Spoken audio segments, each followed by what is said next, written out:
പട്ടാമ്പി പള്ളിപ്പുറം തീരദേശപാതയിൽ യുവതിയെ തീ കൊളുത്തി കൊലപ്പെടുത്തിയ ശേഷം പ്രതി ആത്മഹത്യ ചെയ്തു.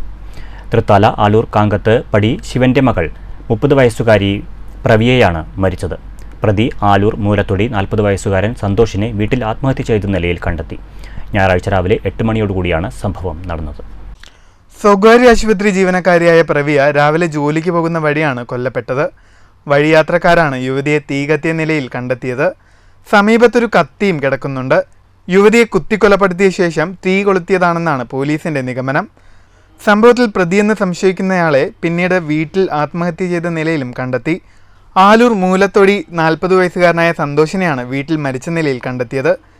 നേരത്തെ സന്തോഷ് നടത്തിയിരുന്ന ഫോട്ടോസ്റ്റാറ്റ് കടയിലെ ജീവനക്കാരിയായിരുന്നു മരിച്ച പ്രവിയ. ഇവർ തമ്മിലുള്ള മുൻവൈരാഗ്യമാകാം കൊലപാതകത്തിന് കാരണമെന്നാണ് പോലീസ് സംശയിക്കുന്നത്. പട്ടാമ്പി പോലീസ് അന്വേഷണം തുടങ്ങി. News bureau, Pattambi.